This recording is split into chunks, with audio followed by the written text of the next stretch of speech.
Here at Eastlake, our primary purpose is to glorify God. We do that mainly through developing disciples, but there's another way that we want to do that, through our facilities. How we keep up our facilities show what we think about God. So we're trying to make them the best that we possibly can. The first thing people see when they come onto our campus here is our parking lot. A couple of years ago, we invested a lot of money into a total renovation and reconfiguration of the parking lot, and I think it looks great. But now it's time to move inside the building.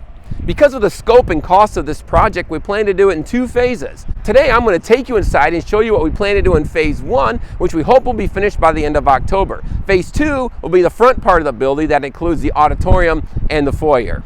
But before we go inside, I want to explain to you some of the thought process behind our plans. There are a few issues that we were trying to address. First, we wanted to move our children's section to a more secure area of the building, so the main areas will be dedicated primarily for adult use. Second, we wanted to design a large multi-purpose room that can be used for larger classes and even some banquets. Third, the area just needs a total overhaul. The design is inefficient, some of the HVAC and electric runs need to be changed, the paint's old, and the carpet's torn. So let's go inside and I'll show you what we're talking about. Okay, so this is the section of the building that we're planning to renovate in phase 1. As you can see, we need paint, we need new carpet. Now these 3 rooms over here will become 2 rooms and they'll be completely gutted and re-drywalled, new lighting and everything like that. This will be the adult wing here. It'll make it much easier for some of our older Sunday School and Connection Group members not to have to walk so far between the services. And down here on this side of the hallway, we have 4 rooms, and what we're planning to do is take these 2 rooms and make them 1 room in there, so it's a bigger classroom, and then these 2 rooms down here will be left as they are, so we'll have 2 smaller classrooms and a possible office. Now down here is another problem that I want to show you. We have a thermostat there, and we have a thermostat right here, both of them in the hallway, and so we need to actually get them in the rooms that they heat and cool, but that will help a lot with efficiency.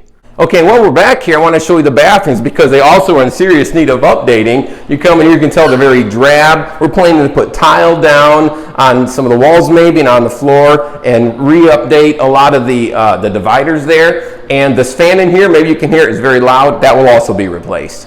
One of the reasons that we need to update this area is the layout is really confusing back here. You have to go through all kinds of turns just to get back to the educational wing. And you're always afraid when you bring guests back here because you don't know if they're going to be able to find their way out. Sometimes I even look in these closets, I'm afraid that maybe I'll even find a skeleton in there or something. Whoa! Okay, one of the issues with our layout here is you cannot access from the gym down to the educational wing without going through all kinds of turns. To get there, you have to walk through what we affectionately call the old kitchen, where I hear that there are rumors of old church member spirits coming back and washing dishes in the middle of the night.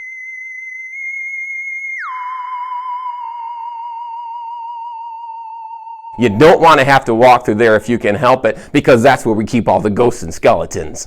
Another problem that we have back here is the light switches for many of these rooms are right here on this wall, so you have to stand here and kind of guess at which light you're trying to turn off and on. So we need to fix all of our electric back in this area. Now back here is where it really gets interesting, because what we're planning to do is everything from this wall back will be totally gutted and rebuilt from the studs.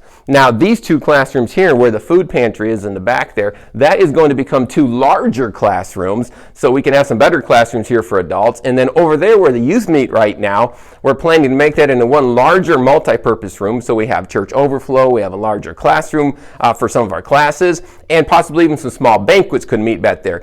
Okay, now this is where the Echo Youth meet right now, and this is where we're planning to have the multi-purpose room. So there should be a sloped ceiling here, and it should be a really nice room for us to be able to use for larger gatherings. So you might be wondering, where are we going to put the Echo Youth? Well, we've been working on that for a while. Down here at the end of the educational wing, we have been working on this room here, making a very nice place. And obviously you can tell we're not finished yet, but it'd be a nice spot for the youth to come and have all their services way back here in the back of the building.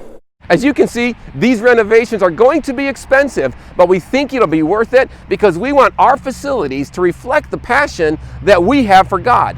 But for that to happen, we all need to give. The cost of phase 1 is about $50 per square foot, and there are about 6,450 square feet in that part of the building alone. So this is what I'm asking you. How many square feet would you be willing to sponsor? Maybe God has blessed you to where you can give a large amount. You can sponsor 100 square foot or 1,000 square feet. Or maybe you just have the widow's mite and can only contribute a few dollars. Whatever it is that God wants you to give, would you be willing to give that? Of course, the more we give for phase 1, the faster we can move to phase 2. So please pray about what God would want you to give above your normal tithes and offerings. You can designate gifts to the building fund, or you can go to our church website, which is eastlakebaptist.net, click the online giving button, and you can give there to the building fund. Let's work together to glorify God through making these facilities the best that we possibly can.